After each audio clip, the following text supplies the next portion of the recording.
here? Okay.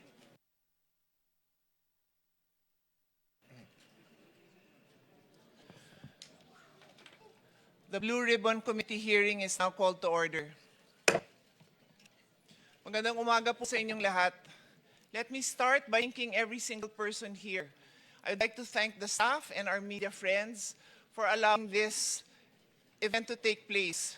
The reason why I have to thank all of you is because dun sa first floor, may mga nagsasabing hindi papasukin ng resource persons natin. So kailangan ko po silang sunduin. Nung sinundo naman, ang ating staff doon, napakaayos naman, humihingi naman ng mga pangalan, mag-register daw si guest. Sabi ko, there are guests. So walang problema, pinapasok po siya. Maraming salamat sa inyo. Our media friends, you're always welcome to cover. Pasensya na parang nagkaroon ng konting gulo, but definitely we do not in any way intend for any of you not to be able to cover our events in the Senate anytime. On that note, nagulat lang ako kasi maayos naman. Sabi ko doon sa ating resource person, halika na, sinusundo ko kayo, let's go in. Nagulat na lang ako na nakita ko doon si Secretary John Vic Remulla. Tinaharang ako. I never thought the day would come that somebody would prevent me from entering the Senate. This is my office. Again, thank you. Di ko rin nakalain na yung Senate staff, yung media, dahil nasama na kayo doon, kayo pang nakatulong na makarating ako dito sa hearing na to. This is the Senate. This is the halls of democracy. We will hold our hearing and we will continue. So hindi na ho akong papaligoy-ligoy. Good morning again po sa inyong lahat.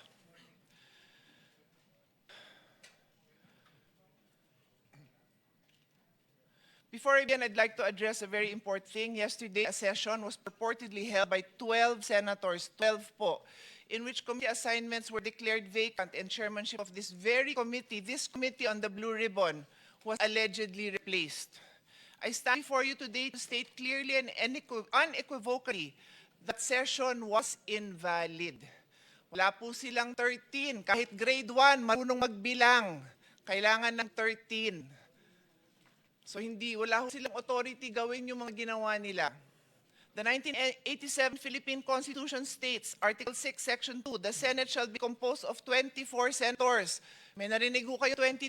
Wala, 24. Article 6, Section 16, 2, a majority of each house shall constitute a quorum to do business. Rule 2, Section 2 of the Senate rule states, the officers of the Senate shall be elected by the majority vote of all its members. Majority vote is 13. When 12 senators convene and purportedly held session, how can that be valid? Nung tumayo po si Senator Gatchalian at sinabi niyang, ang dami hong posisyon, di ko na humaalala lahat. Acting, presiding officer, Senate President Pro Temp, Acting Senate President. Paano nangyari yon? Buhay pa po si Senator Legarda. Kailangan po 13. Sabi nga the officers of the Senate shall be elected by the majority vote of all its members. Buhay pa si Senator Legarda, hindi pa ho siya pinapalitan. Kaya hindi ho pwedeng magkaroon ng another Senate President Pro Temp.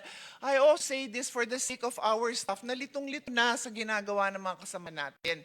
Yan po ang reason kung bakit tuloy ho tayo, because I would happily give up this position. Alam niyo po yun, hindi ko pinapangarap na maging chairman dito. I'm just doing my job. So I just needed to lay that on the basis para hindi na issue yon kung bakit ako nag-hearing, kung bakit tayo may hearing today. I have a longer speech, but because of the events that have transpired, I want to give floor to the Senate President, and then I will turn this over to the subcommittee chairman, Senator Marcoleta. I have already issued a letter to him. Later on, babasahin ko. Nasa karapatan ko din po yon as chairman of the committee. Kine-question niyo nung sinabi ni Senate President na magkakaroon ng subcommittee. Napakaluwanag din sa rules namin. The chairman can create any subcommittee anytime. It can be verbal, it can be written, it can be text. Lahat na ng versions na ginawa ko. So valid po itong pag-create natin ng subcommittee. In any case, nandito din po ako. Pero may hearing din po akong isa tungkol sa taxation. Baka maya kailangan ko din sunduin sa baba yung mga mag-hearing ng mga kasama kong resource person for taxation. Anyway, I will give the floor to the Senate President. Thank you. Katotohanan, basis ng ating paniniwala sa Diyos, basis ng ating paniniwala sa isa sa lipunan na to, basis ng ating 1987 Constitution ay katotohanan. Let's start out and make this very clear. This is not against the administration. This is not for the administration. This is not for any political party. I ran in 2022 as an independent, became Senate President with 13 people with different political belief. This is about the truth. So let me read this into the record. Revised Penal Code as amended by Commonwealth Act number 264, restored by EO number 187. Acts tending to prevent the meeting of the assembly and similar bodies. The penalty of prison correctional or a fine ranging from 200 to 2,000 pesos or both shall be imposed upon any person who by force or fraud prevents the meeting of the National Assembly, Congress of the Philippines, or any of its committees or subcommittees, constitutional commissions or committees or divisions, or any political board, or city or municipal council or board. Article 144, as amended by Commonwealth Act 264 as restored by EO 187, disturbance proceedings. The penalty of arresto mayor or a fine of 200 to 1,000 pesos shall be imposed upon any person who disturbs the meeting of the National Assembly or any of its subcommittees, committees or subcommittees, constitutional commissions or committees, division thereof, or any provincial board or city, municipal council or board, or prevent or in the presence of any such body should behave in such a manner as to interrupt its proceeding or to impair the respect due to it. I shouldn't have to read this. We do not want to put the Senate staff in the middle. But I invite the Blue Ribbon Committee staff, I invite the staff of the Senate, while thanking the Office of the Sergeant at Arms, thanking the ladies and gentlemen who opened the doors to us today, who assisted Senator Pia to make sure that our resource persons are here today. As a point of order, Madam Chair, Rule 3, the President, his duties and powers. Section 3, letter E, to have general control over the session hall, the antechambers, corridors, offices of the Senate. Nandyan din yung power to dismiss any employee for cause, which dismissal in the case of permanent classified employees shall be in conformity with the civil service laws. I agree, let's not put the burden on the employees, but now it's a matter of conscience. Ladies and gentlemen of the Senate, you know the law. You work for the Senate. You work for lawmakers. You work for the Republic of the Philippines. Alam niyo kung anong tama't mali. Dun sa hindi nakakasiguro, let me read you the rule. Section 1, the Senate shall elect in the manner provided, hereafter provided, President, a President pro tempore, a Secretary and Sergeant at Arms. These officers shall take their oath of office before entering the discharge of their office, their duties. Section 2, the officers of the Senate shall be elected by a majority vote of all its members. All its members, 13 po ang kailangan. Should there be more than one candidate, etc. So, the legitimate Senate President pro tempore is Loren Legarda. Our Senate Secretary is Jose Luis Montales. Sabi po sa Section 4C, pwedeng magkaroon ng acting if in the event of resignation, di po ako nag-resign. In the event of removal, tinong ko sa mga kapatid natin sa media kapon, did they remove us yesterday? You need a vote of 13 to remove us. Am I dead? Death. I don't think I'm dead. Absolute incapacity of the President. Siguro naman po I'm in control of my faculties, physical and mental, emotional, spiritual. Ano po ang sabi ng Section 10? Ipalagay na po natin, yung sinabi ni Senator Pia ay mali. Ipalagay natin na yung katahimikan ng lahat ng mga dean ng mga law school ngayon, na sunod-sunod ang kanilang manifesto, pero kahapon tahimik silang lahat dahil alam nilang mali at hindi malturo sa kanilang mga estudyante. Sabihin nyo na po, sabihin nyo na tama yung kahapon. Ano sabi ng Section 10? The term of office of the President pro tempore, the Secretary and Sergeant at Arms, shall begin upon their election and shall end when their successors shall have been elected. Nahalal na po ba yung kapalit ko? Yung nag-press con po kanina. Nahalal ba siya bilang Senate President? Hindi po. Siya mismo nagsabi, naghihintay pa sila ng 13. So, ladies and gentlemen, we will continue to function. Hindi po kami makapag-away, hindi po kami kapit-tuko, walang violence sa aming mga buto. Pero ipaglalaban namin Pilipino ang konstitusyon at ang katotohanan. So may I invite all senators to join us in this hearing and succeeding hearings. The credibility of the gentleman in front of us will be tested. So dun sa nagsasabing hindi totoo ang kanilang sabi, pumunta na po kayo dito ngayon. Hihintayin namin kayo para pagkatapos nila magsalita, matesting natin, masubukan natin, ma-cross-examine natin. Then the Filipino people will know who is telling the truth. Thank you very much, Madam Chair. Let me just acknowledge the presence of Senator Dante Marcoleta, who is our subcommittee chair. I will acknowledge him. I am acknowledging him, but I'll turn over the floor to him in a minute. Senator Amy Marcos and Senator Robin Padilla. So, everyone, I have here my letter. This is signed. I signed this on officially on June 2, but I informed him a week before that that as Blue Ribbon Chairman, as the chairman of the Blue Ribbon Committee, I designated Senator Marcoleta as the chairperson of the subcommittee authorized to conduct a motu proprio inquiry in aid of legislation on the Philippine underwater privilege speech of Senator Lacson, flooded gates of corruption, flooded gates of hell, etc., etc. Nandito po lahat yan sa sulat. And I will just read to you Section 20 of the Senate Rules of Procedure governing inquiries in aid of legislation, which provides Section 20, subcommittees, delegation of authority. The chairman of a committee may create subcommittees as may be deemed necessary for the purpose of performing any and all acts which the committee as a whole is authorized to do and perform. Klaro po yun.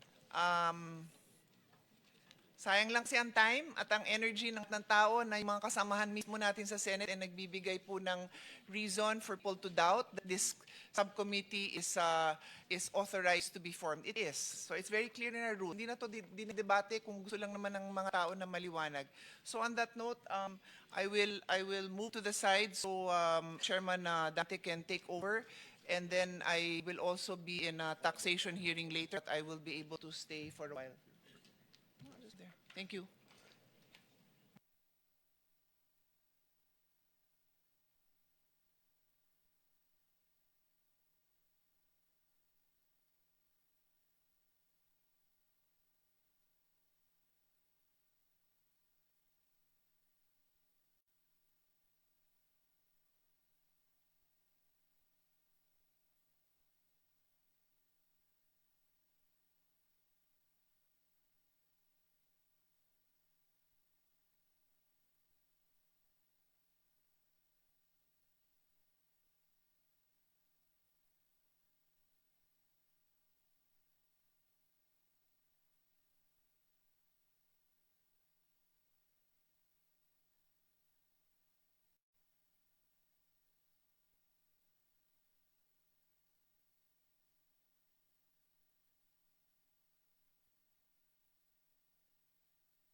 Magandang umaga po sa ating lahat, lalong-lalo na po yung mga inimbita nating mga resource persons sa umagang ito. Ngunit nakikita ko lamang po yung matatapang at magigiping na mga ex-soldiers ng ating bansa. Yung iba pang mga katauhan na amin pong inimbita ay hindi po nakikita ngayon. Ang kaso po, wala yan tayong mga staff namin sa Blue Ribbon Committee. Tatanungin ko sana kung naipadala lahat. Natatandaan ko po kasi sa kauna-una ang listahan po namin ay pinaimbita namin ang former Speaker ng House of Representatives, Martin Romualdez, at yung dalawang katiwala niya sa kanyang bahay, yung mga executive assistants o personal assistants ni dating Congressman Saldico, at inimitahan ko rin ang ombudsman o yung kanyang representative. Natatandaan ko pa rin na naimbita ko rin ang secretary ng DPWHO, ang kanyang representante sa umagang ito. Wala po sila. Ngayon, ang ibig sabihin nito ay mukhang ayaw nilang igalang ang patawag ng committee ito. Meron din po sana akong babasahing isang opening statement, ngunit nakita ko masyadong mahaba po ito. Sasabihin ko na lang, hindi ko po ulitin ang sinabi ng ating chairperson ng committee sapagkat totoo lahat ang kanyang sinabi. At lalong-lalo na hindi ko na po ulitin ang sinabi ng ating kagalang-galang na pinuno ng Senado, Senate President Alan Cayetano. Ang gusto ko na lamang pong bigyan ng emphasis. Sa sinabi po kanina ni Chairperson Pia, maging ako po ganun din ang damdamin ko. Hindi naman namin pipilitan ang sarili namin na kami manguna sa Blue Ribbon Committee. Nagkataon po nung una ako po inahirang, dala po ng kulin, ay binalikat ko po yun. At sa aking pagkakaalam, ginanap ko po yung tungkulin ayon sa aking kakayahan at sa aking kaalaman. Kaya lang po ay nagtagal sapagkat iba po yung nahirang na leader ng aming Senado at nagtalaga sila ng bagong chairman ng ating komite.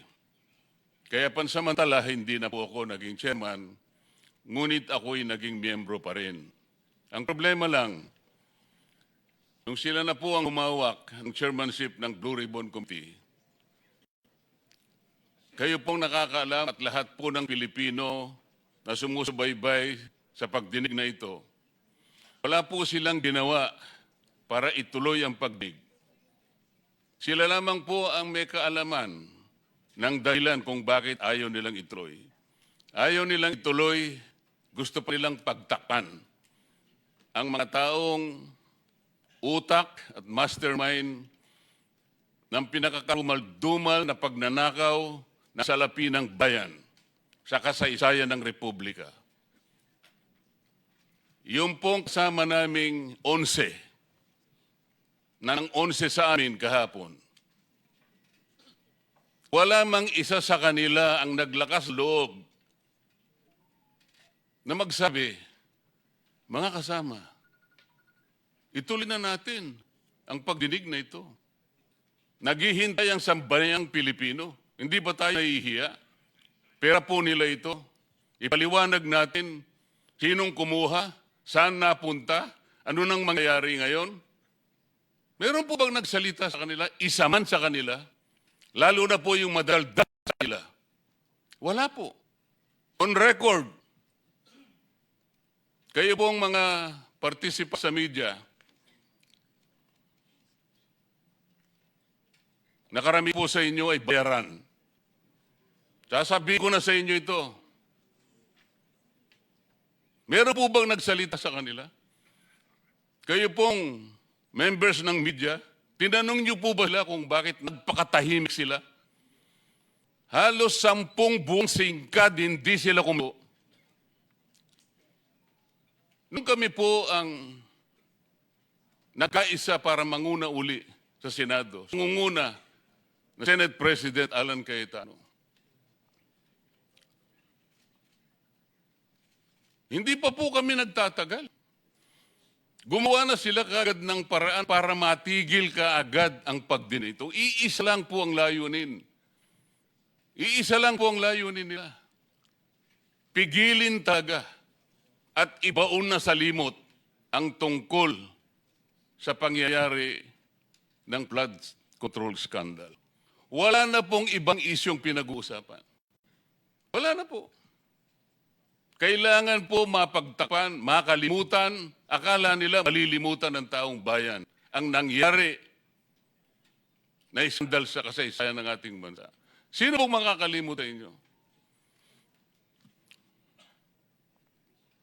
Ngayon po, nandito tayo ngayong umaga. Ang nagkusa lang na dumating dito ay yung taong merong pagmamahal sa kanilang bansa. Yung mga taong ang gusto nila malaman talaga kung sino dapat managot sa pangyayaring ito. Yung pong wala ngayon, para ko nang nakita, basahin po ninyo ang isang tala sa banal na kasulatan. Proverbs 28:1. Alam niyo kung ano nakasulat doon? Ang taong makasalanan, ang taong masama, umiiwas, nagtatago kahit walang habol. Ngunit yung taong tuwid, umuungal parang yun. Ito po ngayon ang ating kasaysayan ngayon. Makikita ninyo ngayon ang larawan ng pagdinig na ito. Nandito lamang yung taong gustong malasakit sa ating mamamayan, nakaharap sa atin ngayon. Yung pong wala, ayaw na matanong dito. Pagkakataon na po ngayon, kayong magigiting at matatapang na ex-soldiers nating bansa. Kami po, ako, lahat kami rito ay sumasaludo sa inyong katapang. Ang inyo po sasabihin ngayon ay magiging record na ng kasaysayan ng Senado at kasaysayan na rin ng ating bansa. Hindi naman nanatiling parang naratibo lamang na hindi na pinapansin ng media. Alam ko, binigyan nyo ng kopya ang opisina ng ombudsman. Pero walang ginawa. Alam po ba ninyo na ang opisina ng Secretary ng DPWH ay nabigay ng isang referral report sa ating ombudsman noong Nobyembre pa, 2025. Ilang buwan na kararaan. Baka isang taon na, o mag-iisang taon na. 26 pages na referral report para gawan ng complaint ang former Speaker Martin Romualdez. Noong October 2026, o noong April 2026, meron na pong complaint affidavit na ginawa ang ombudsman laban kay former Speaker Martin Romualdez. Bakit wala pong naisasampa sa Sandigan Bayan? Nauna pa po yung kasama namin. Bakit nila pinipilit na dakpin si Senator Bato? Para sa ganon, madiretso na sa dihig. Para maagnas na yung bilang namin. Yan lang naman po ang punto nila. Makuha nila uli ang liderato hindi sa paraan at proseso na itinatadhana ng aming mga tuntunin. Kung hindi, importante sa kanila, makuha nila ang liderato upang sa ganon maisagawa nila ang matagal na nilang layunin na talagang ibing na lamang ang issue ng flood control. Wala na pong iba. Huwag na kayong mag-isip ng iba. Napakarami kasing tao ang involved dito sa flood control ito. Ito ang multong ginawa nila, natatakot sila ngayon sa sarili nilang multo. Mga kababayan na nakikinig po sa pagdinig na ito, hindi po simpleng pagdinig itong araw na ito. Ang pagdinig na ito will define us kung saan pupunta ang ating bansa mula ngayon. Kaya importante po ito.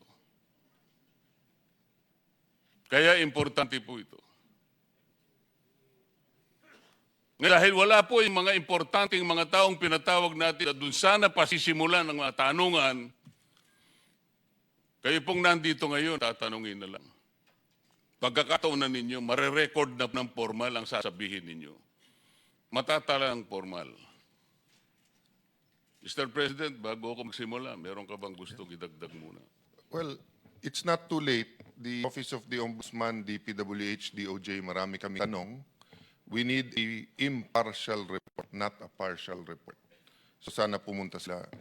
Mr. Chairman, dahil wala po ang ibang staff at ilang beses nung chairman ako ng Blue Ribbon ay hiningi ko kanila na i-administer yung oath. Maybe I can have the privilege now of returning the favor. ako na mag-administer ng oath sa ating mga bisita. Salamat po, Mr. President. Of course, you are in a better position to administer their oath.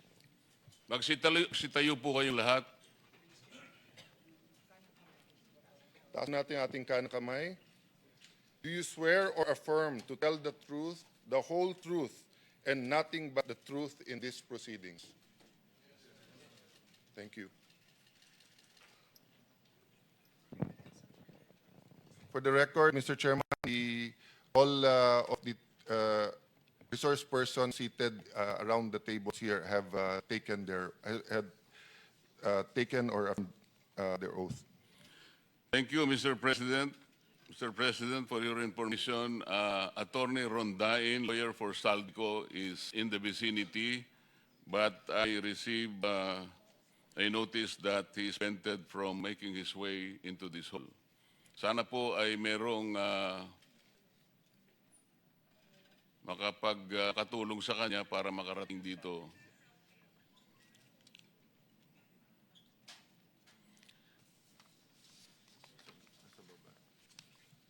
Nasa baba yata.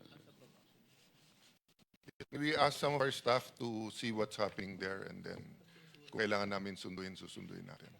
Again, may I remind even our own employees, pag in-interrupt nyo or dinisturb or pipigilan nyo yung ating hearing, yan po ay criminal offense. At ang hindi pagpapasok sa aming source person ay kasama po yan sa paparusahan. Mr. President,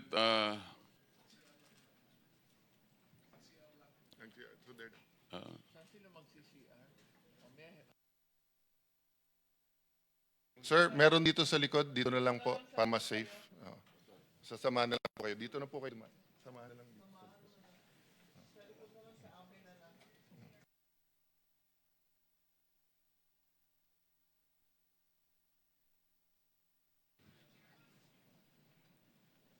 Attorney Baligod, kayo po yung una naming tatanungin dahil magkakaroon po ng pagbabago lang dahil nawala nga po yung at hindi dumating yung mga principal pong mga kasama ninyong respondents para umagang ito.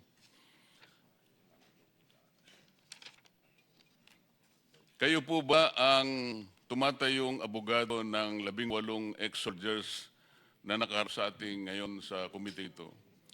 Opo, Ginoong Senator Marcoleta. At maaari rin po ninyong tanungin ang bawat isa sa kanila kung kinukumpirma nila ang aking admission that I am standing as their lawyer. So, pwede pong Yun nga tanungin po yung sila. gusto kong sabihin. Sa lahat pong mga ex-soldiers nandito ngayon, kinukumpirma ba ninyo na si Attorney Baligod ang tumatayong abogado para inyo? Salamat po. Mr. Chair. Yes, ma'am. Mr. Chair, may susumbong lang po. Maraming nagte-text na sinusubaybayan ang ating hearing ngayon at ang nireklamo ay hindi lumalabas sa said website, pinagbawalan daw. At yung iba naman sa ibang plataforma ng media, pinapatay ang coverage, putol-putol at choppy. Kung pwede lang po, hayaan natin na marinig ng sambayanan ang testimonya ng ating mga Marines. Salamat po sa inyong ulat, Madam Senator. Talaga pong gagawin nila ang lahat ng kanilang magagawa. Mr. Chair, I received information, it's not verified, that the Attorney Bantug, who is not the secretary, ay pinag-utos nga daw to, pati yung, just the website or pay Wi-Fi? Do we have Wi-Fi now in the... What about Wi-Fi here? Okay. Yeah. So, again, no, kung sino in charge nung website, put it on. If not, kasama din po kayo sa nag-i-interrupt, nag-disturb nung proceeding, because in the digital age, pag ang coverage ng hearing, you interfere with that, you know, that is part of stopping the public from knowing what is happening here. No? So, again, ayoko kayo maipit, pero hindi man siguro kayo maipit by putting on live kung ano nangyayari ito. That's a matter of record. Even our non-hearing events, halimbawa may art fair tayo dyan or may EDCOM report, ay pwedeng ilagay sa website natin. So there's no legal issue about broadcasting officially from the Senate. Thank you very much, Madam. Senator Amy and Mr. Chair. Salamat po, Mr. President. Kaya po ng aming sinabi kanina, lahat po ay gagawin nila. Huwag lamang pong matuloy ang hearing na ito, lalong-lalo na po para marinig po ang sasabihin ng bawat isang ex-soldier na nandito ngayon. Sa aming ulitin na maaaring na-impluensya, na-confuse ang iba naming mga staff dito dahil sa ginawa nila. Akala po nila yung 12 pinangatwiran na nagsasite pa po sila ng jurisprudence, Abilion versus Cuenco. Kahit na po bar flanker, kahit hindi po pumasa sa bar, ay maiintindihan niya na hindi applicable yung mga sinasabi nila. Pati po yung sinasabi nila noong panahon ni Senate President Drilon, 12 lamang po ay okay na pong maging quorum. Alam po ninyo, isa lang po para maintindihan lahat po ng mga kababayan nating nakikinig. Ang doktrina po na in-establish ng Korte Suprema, kapag ilan sa amin ay wala sa Pilipinas, halimbawa po, kagaya ng panahon ng Abilino versus Cuenco, isa po sa senador ay wala sa ating bansa. Pagka po ang isang senador ay wala sa ating bansa, labas siya sa coercive jurisdiction po ng Senado. Kaya kung isa ay wala, 23 ang basis ng quorum. Kaya po noon, nangyari po yung 12. Sa panahon po ni Pangulo ng Senado, Senator Drilon, 4 po noon ang wala sa bansa sa iba't ibang kadahilanan. Kaya ang basis po ng quorum noon ay 20. Kaya kahit 11 lang sila, pwede ang quorum. Sa panahon po namin ngayon, ikinulong po nila si Senator Jinggoy. Pero si Senator Jinggoy po di nakakulong sa El Salvador, nandito po sa Pilipinas. Si Senator Bato, wala naman pong determination na nakalabas siya ng Pilipinas. Gusto lang nilang ilabas sa Pilipinas para malusaw nga po yung bilang namin. Yun lang po, para pakatandaan ninyong mabuti. Lahat po ng sasabihin nila, ililinlangin kayo, ililigaw kayo. Nailigaw po yung ilan naming mga aliado rito. So, Attorney Baligod, kinonfirma ng mga nanditong mga dumalo na ikaw ay kanilang abogado. Tama bang assumption namin na ang pinagsamang sinumpang salaysay na una ninyong ginawa ay binigyan nyo ng kopya ang opisina ng Ombudsman? Tama po yun, Your Honor. On the same day that we had the pinagsamang sinumpang salaysay notarized, ay pumunta na po ako kay Office of the Ombudsman para isumite ito. Pwede po ba niyong isa-isay dito sa pulungan ito kung anong petsa ninyo binigyan ng kopya ang opisina ng Ombudsman? Nakalagay po dito na February 26 po, 2026. Sa mga ilang buwan po yun mula nung maibigay ninyo sa opisina ng Ombudsman? About 98 days today, Your Honor. 98 days is how many months? 3 months. Meron na po kayong tinanggap na komunikasyon mula sa opisina ng Ombudsman na ginamit niya ito, nag-react man lang siya kung anong gagawin niya, kung paano niya itatrato itong pinagsamsamang salaysay ng inyong mga kliyente. Sumulat po sa akin ang isang director ng Office of the Ombudsman, Records Division Chief, na sinasabi na yung pinagsamang sinumpaang salaysay ay dapat daw po isa-isa lamang, hindi pinagsama. At noong gagawin na po namin yon ay nakatanggap naman kami ng subpoena galing sa National Bureau of Investigation na ayon sa kanilang subpoena ay inutusan sila ng Office of the Ombudsman to conduct an identity verification doon sa mga nakapirma doon. So nangyari po yon, pero nagkaroon kami ng konting tatanong sa NBI dahil ang delegated authority nila ay to conduct identity verification lamang, ngunit pinaghiwa-hiwalay po nila ito 18 at nag-conduct po ng isang custodial investigation. At pinaalalahanan ko po ang mga investigador ng NBI na kung custodial investigation yan ay entitled ang bawat isa ng abogado. At nag-iisa po ako noon. Kaya ang sabi po nila, di bale, attorney, dahil ipapabasa muna namin sa iyo ang kanilang salaysay pagkatapos. Ngunit hindi po ginawa ng NBI yon at 6 po sa mga 18 ay pinilit nilang pumirma. At doon sa nakapirma, 2 ang ginamit ng Office of the Ombudsman's Field Investigation Bureau doon sa kanilang factual investigation concerning former Speaker Martin Romualdez, Zaldico at saka si Atty. Raul Paras, no? At naglabas ng isang complaint ang opisina na yon ng ombudsman laban doon sa nabanggit kong 3 at ginamit po nila yung salaysay na naibigay sa FBI, yung salaysay ni Ginoong Esquivel at saka ni Ginoong Navidad po. Di bang kumpletuhin nyo yung pangalan nung 2 sa 18 soldiers na ang kanilang salaysay ay ginamit na batayan sa pagsasampa na kaso kay former Speaker Martin Romualdez, Salco at iba pa? Yung isa po ay si Christopher T. Esquivel at saka si Hil Navdad.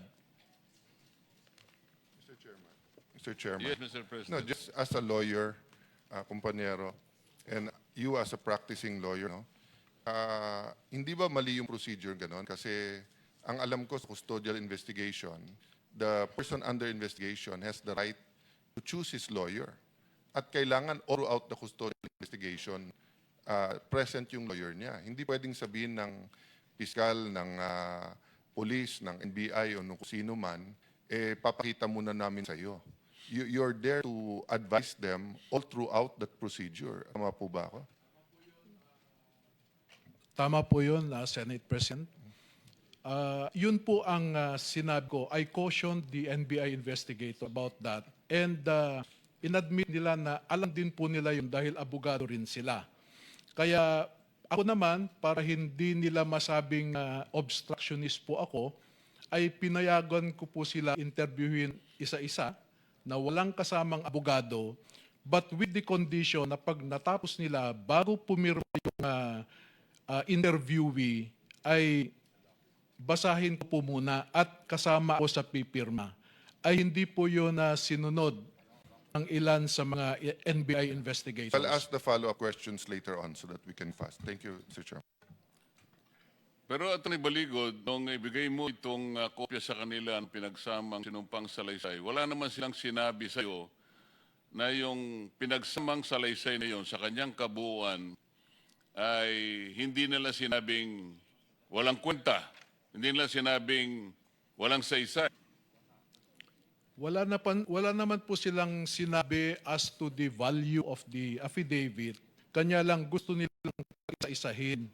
At ipinaliwanag ko nga po na itong pinagsamang sinumpaang salaysay is a common practice when more than one witnesses know similar facts. Palagay ko po ay medyo nagkamali si Ombudsman doon dahil noong PDAF investigation nga po ay ganun talaga ang proseso. In fact, pwede silang mag-action sa isang anonymous na complaint eh. So, ang proseso po talaga sana dyan ay merong reklamo, pwede po nilang i-refer sa kanilang Field Investigation Bureau. I think there are 6 or 7 bureaus na makakandak po talaga ng ganon, question and answer, no? Bago gumawa sila ng isang salaysay. And I am proven right po with regard to that procedure dahil a few days ago, I received a letter from the Office of the Ombudsman na ganun yung gagawin ng proseso. Kaya sa June 11 po, nag-invite sila ng isa at pinapasamahan nila sa akin. Sa June 15, isa umaga, isa sa hapon, at pinapasamahan din po nila. And tama po yung proseso na yon. Yung unang sinabi ng ombudsman na proseso nila ay nagkamali po siya noon. Salamat po. Bago ko ituloy ang aking pagtatanong, let me acknowledge our colleague, Senator Loren Ligarda. Thank you. Good morning, Mr. Chair, Mr. President. Thank you very much. Mr. Chair, may I just make a comment on the earlier statement of Senator Pia Cayetano, if I may? Mr. Chair, yes, you recognized me, right? Yes. I am not AI. I'm alive. And I'm present.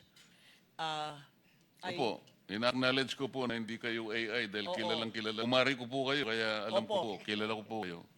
Ako po'y nando bilang Senate President pro tempore at membro ng 24 men and women na Senado. At ayon po nga sa sinabi ni Senator Pia Cayetano, so nandito po tayo sa ating pandinig. Kasi may nagtatanong kung nasaan. So hindi AI, buhay na buhay, sa awa po ng Diyos, at hindi nag-resign. At simple lang po, kung merong 13 na boto na kakapagbigay at iba po ang iboboto, I would be more than willing to yield my position. Been there, done that. Just like 2022, President Mig Subiri, I was pro tempore, and we were ousted by Senate President Chis Escudero and Senate Pro Tempore Jinggoy Estrada. I more than willingly gave my seat. So just to make it clear, never po tayo nagkakapit ko sa anumang posisyon. Pero dito po ko para ipakita na nandito po tayo at hindi pa po tayo nagre-resign sa ating posisyon. At yan naman ayon sa Rule 2, Section 2 ng Senado. Salamat po. Patuloy ang inyong hearing. Ako po'y makikinig sa ating mga bayani na nandito po ngayon. Salamat. Salamat po, Madam Senator.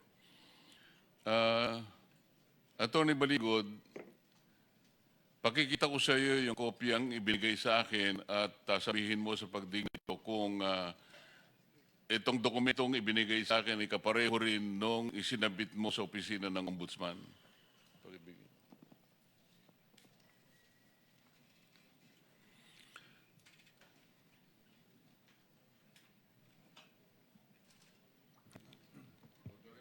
For the record, the President, Attorney Baligod, comparing the document I handed him with the document that he furnished the Office of the Ombudsman. Mr. Chair, before I respond to your request, let me make a statement that salamat po sa tanong nyo na ito. Dahil alam ko po na may umiikot noon sa social media na claiming na yun yung affidavit ng 18 ng mga dating sundalo. At nakita ko na maraming mali, may mga dagdag, bawas, at yung maling affidavit po na yun ang ginamit ng ilang mga mambabatas sa kanilang reklamong libel at cyber libel sa amin. Ginamit po nila yung hindi notaryado, hindi pirmado, at may mga intercalations na affidavit po.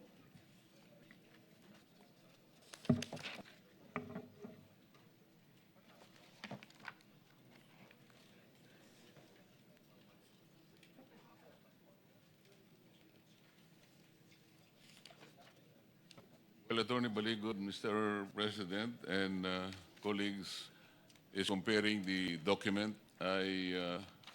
Let me acknowledge the presence of Attorney Rui Rondain, who voluntarily presented himself before this committee. You might be able to ask him questions later. If he so desires, he will be able to answer it. Thank you.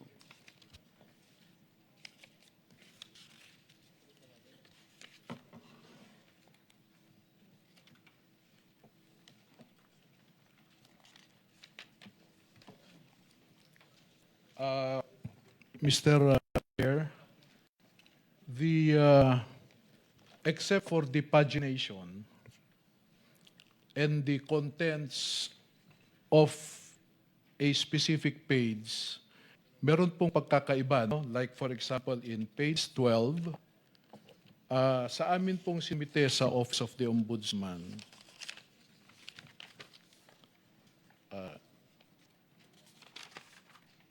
page, sorry.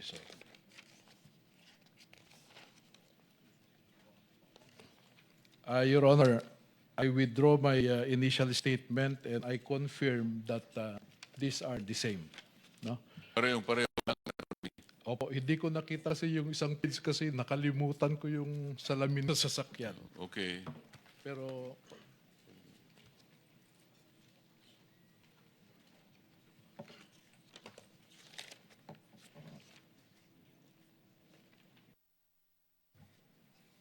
Thank you for confirming copy that I received is similar with the one that you submitted to the Office of the Ombudsman. Kasi po dahil wala pa naman kaming hawak na mga individual na maaaring ipagawa namin sa inyo, Attorney? para po hindi tayo magkalito po, bibigyan na lang po namin kayo ng photocopy of what we submitted to the Ombudsman. Nag-prepare po kami ng kopya para sa inyo.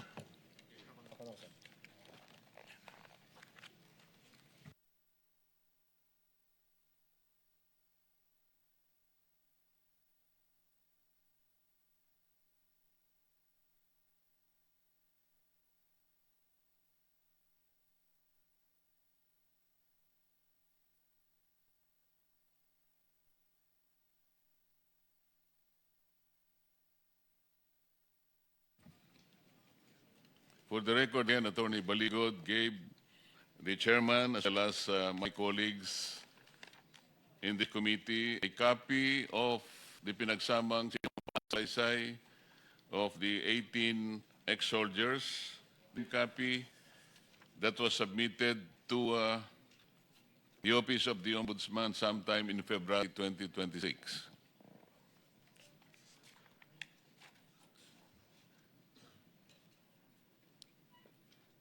Binasa ko ito, Attorney Baligod, at ang nagbigay sa akin ng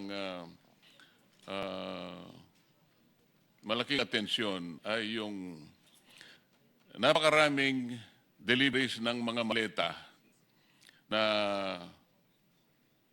nakalitrato pa dito sa inyong sinumpaang salaysay. Initially, pwede ko bang malaman sa pamagitan ng pagtatangkamay ng mga nandito, mga ex-soldiers, sino-sino po sa inyo ang nakapag-deliver o nag-deliver ng mga mali-malitang salapi sa mga bahay o lugar na sinasabi nyo na pag-aari former Speaker Martin Romualdez? Pakita lang po ang kamay. For the record, Mr. President, halos lahat po ay personal na nakakaalam na silang lahat ay nag-deliver ng mali-malitang pera sa bahay o sa mga lugar na pag-aari ni former Speaker Martin Romualdez. Salamat po. Mr. Chairman. Yes. Sorry to interrupt. Marami pong media sa labas ayaw papasukin. Makiusap ulit ako sa staff kung ako mismong bababa. Sa pagkaalam ko, may freedom of the press pa naman at hindi nyo naman pipigil na nandito lahat ng ating mga kapatid sa media, nandito lahat ng camera. So, pagbigyan natin lahat ng stasyon at lahat ng outlets, may pabi, tingnan nyo kung sa gate daw, pinakita sa akin picture, ayaw papasukin. Nag-issue kasi po si Senator Win Gatchalian ng 10 o'clock, uwian na. Sabi nila gusto nila magtrabaho pero 10 o'clock gusto nila uwian na. So, tutuloy natin to, Mr. President, Mr. Chairman, but sana nga po, huling panawagan na to, na lahat ng gustong mag-attend, basta't maayos lang, payagan po nilang papasukin. Thank you, Mr. Chairman. Mr. Chair, may I recognize for a few seconds of preliminary statement before you start asking questions directed to the 18 former soldiers? Yes, that is supposed to be the one we'll ask you to do because you need to identify them, their circumstances, kanino sila nagtrabaho at kung paano nagawa itong pinagsama-samang salaysay nito. Please proceed. Okay. Salamat po, Senator Marcoleta. dagdagan ko na lang yung gusto ko sanang sabihin kanina, but it will take me a few, 2 minutes lamang po. Dalawang reason po kung bakit nandito kami ngayon sa harapan ninyo. Ang unang rason po ay lahat naman tayo, galit tayo sa magnanakaw, no? Hindi, ang unang reason, pinatawag namin kayo rito. Opo. Para tumestigo kayo personal at marig ng buong sambayan ng Pilipino, ang sasabihin ninyo, dahil palagay namin malaki ang may contribute ninyo sa ikalulus ng problema natin Opo. na ayaw pong lutasin nung naunang leadership ng Senado. Okay. Ang pangalawang rason na nandito kami ay dahil nga po sa inyong paanyaya bilang chair ng subcommittee ng Blue Ribbon Committee. Nakatanggap din po kasi kami ng isang email kahapon galing sa allegedly sa opisina ni Senator Erwin Tulfo claiming to be the new chair of the Blue Ribbon Committee. At kagabi po ay nag-usap kami and we decided to honor the invitation of the committee as chaired by Senator Cayetano and as chaired by you as the chair of the subcommittee. Dahil po, sabi nga ninyo kanina, ay mali yung proseso kahapon. At kanina lang po namin nalaman talaga na yung pagnanakaw pala ay habit forming. Dati ay nagnanakaw lang sila ng pera sa kaban ng bayan. Ngayon o kahapon ay meron ding nagnakaw ng kapangyarihan. At kanina lamang po pagpasok namin ay gusto rin nilang nakawin ang katotohanan at pagtakpan ang katotohanan sa ating mga kababayan tungkol sa pagnanakaw na ito. Kaya sabi ko nga, habit forming pala ang pagnanakaw. Ito pong affidavit nito ay isinagawa ng mga sundalo pagkatapos ng ilang meeting, no? Kailangan ko po silang tanungin sa kanilang mga nalalaman. At yung nandito po sa kanilang pinagsamang sinumpaang salaysay ay parang bintana lamang po kung ano ang nalalaman nila.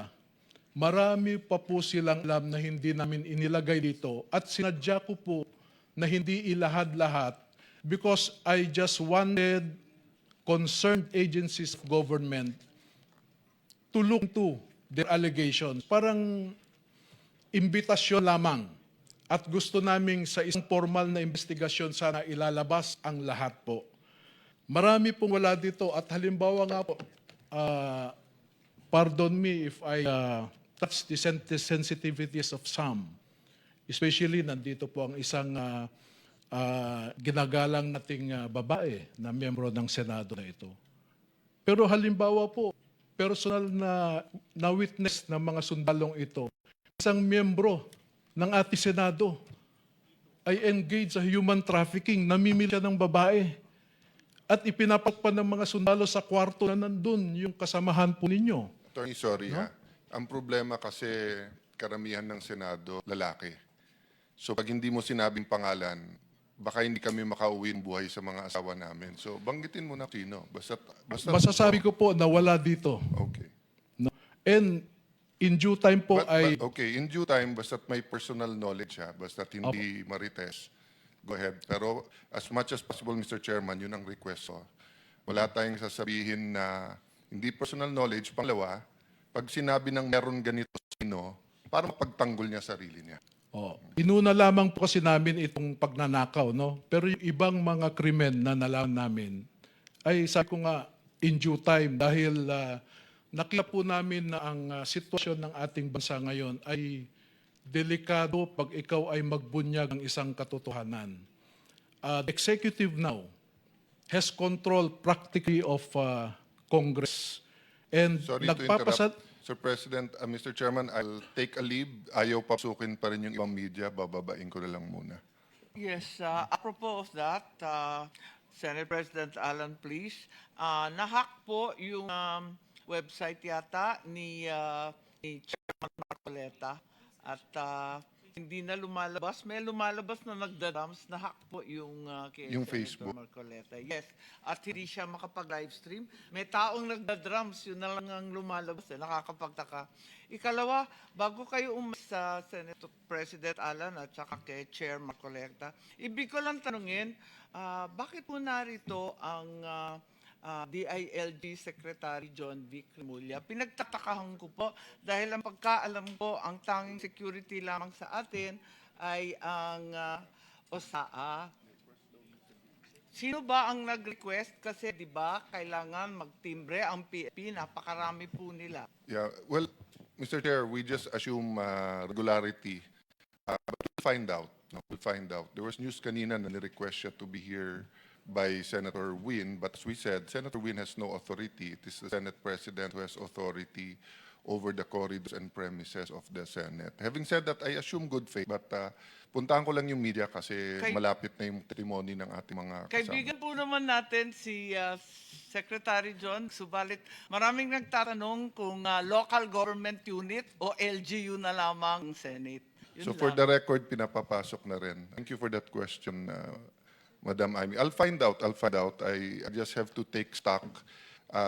Ilan sa ating mga empleyado ay susunod pa sa legitimate Senate President. At ilan ang gustong sundan yung nangyari kahapon. Thank you for that, Mr. Chairman. Sorry for that interruption. Ako, hindi ko na pinagtataka kung nawa nila dun sa aming Facebook page yun. Paulit-ulit ko pong sasabihin sa inyo, lahat po ay gagawin nila. Huwag lamang matuloy ang pagnig na ito at sa anumang paraan ay talagang gagawa sila dahil nga sa kanilang pagtatakip. Wala pong ibang isyong pagtatakpan. Kanina ko pa po inuulit-ulit ito. Dito lamang la interesado. Hindi sila interesado sa impeachment. Interesado sila dito sapagkat maraming dapat na mabulgar. Ngunit natatakot silang malaman ng buong sambayanan kung sino-sino sila. Ganun po ka-importante ang pagdinig na ito. Kaya huwag kayong magtaka. Attorney Baligod, huwag kang magtataka rin kung ang pagnanakaw ay napunta na sa iba't ibang bagay pa.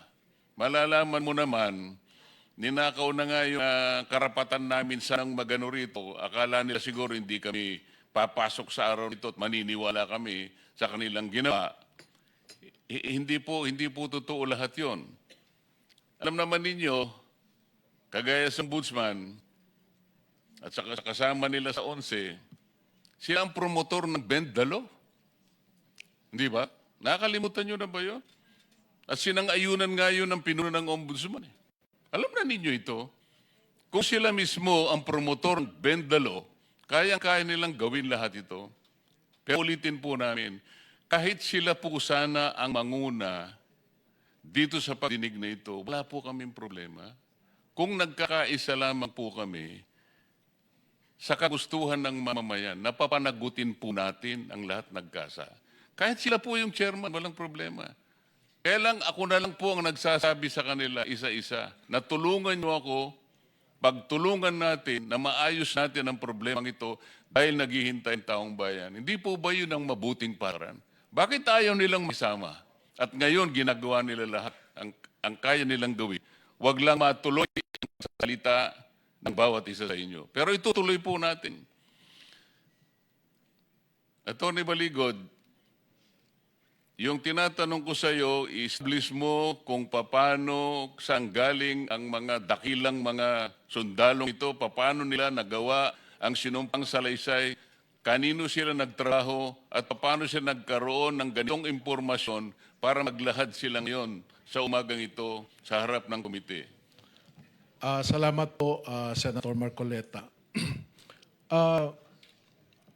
Halos ang buong bansa noon ay nanonood sa Senate Blue Ribbon Committee hearing na kung saan si retired Sergeant Orly Gutierrez ay nagbigay ng kanyang testimonya. At pati itong mga dati niyang kasamahan at ako ay nalaman namin kung ano ang naging trato sa kanya. At hanggang sa tuluyang nawala si Orly Gutesa. At sinubukan ko pong alamin kung ano talaga ang nangyari kay Sergeant Gutesa. At salamat naman sa impormasyon ng ilang mga kaibigan natin sa Armed Forces of the Philippines na pagkwento kung ano ba talaga. So ako po ay nag-isip na totoo kaya ang sinasabi ni Sergeant Gutesa at doon po nagsimula na hanapin ko ang mga kasamahan niya. At meron akong kaibigan po na kaibigan niya yung dating pinakamataas sa security detail ni ding Congressman Saldico na si General Jeff Sodusta at saka si Colonel William Dominguez. At nakausap ko po si Colonel Dominguez. At pinaunlak naman niya ako na makausap ang apat sa kanila. Pero pagkatapos po ng pag-uusap na yon, ay napansin ko na iba ang body language ni Colonel Dominguez at tayo pong mga litigator ay nakakabasa ng body language. No? Kaya noong pumunta sa comfort room ang isa sa kanila, ay sinundan ko at doon ko kinausap na kung may kailangan ka, kontakin mo ako, binigay ko yung number ko. Totoo nga po, no? After 3 days ay nakausap ko sila ulit at ipinakita sa akin yung text message ni Colonel Dominguez na dinidiscourage ang mga ito na kausapin ulit ako. Mr. Chairman, may I ask, Tony, active yan? Si Colonel? Retired na po sila. Retired na. Pati si General Sodusta. Yes. Maybe we'll get the names later on, Mr. Chairman, at kung pwede, next hearing, imbitahin natin sila. As nasabi parati ni Senator Lacson, sundan natin yung ebidensya. Diba? So as the names are mentioned, may I ask the Secretariat to take note and then maybe any member can manifest, Chairman, kung sinong dapat maimbita later on. Thank you, Mr. Chairman. So nung kumontak po nga ang isa akin, ang sinabi niya ay dinidiscourage sila ni Retired Colonel Dominguez, nakausapin ulit ako. Pero nararamdaman ko sa kanila. Di bali na yun, hindi lang na-discourage. Ang totoo niyan, nakagawa sila ng Okay. pinagsamang salaysay. At ito ay pinasasalamatan sa inyo ng buong sambayanan at naging matapang kayo para magsiwalat kayo sa nalalaman ninyo.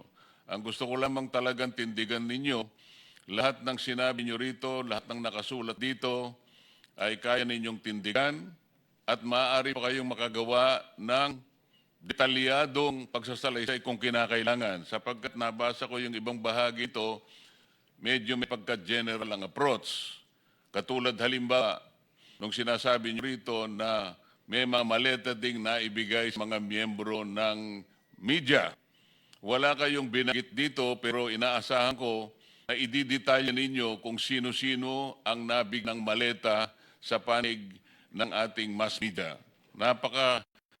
Napakasama po kasi ang magiging resulta, lalong-lalo na kung totoo nga, sa pamagitan ninyo ni-establish natin talaga, kung totoo lahat ito, saan naman kayo nakakita ang taong bayan na nagdidepende ng kailang impormasyon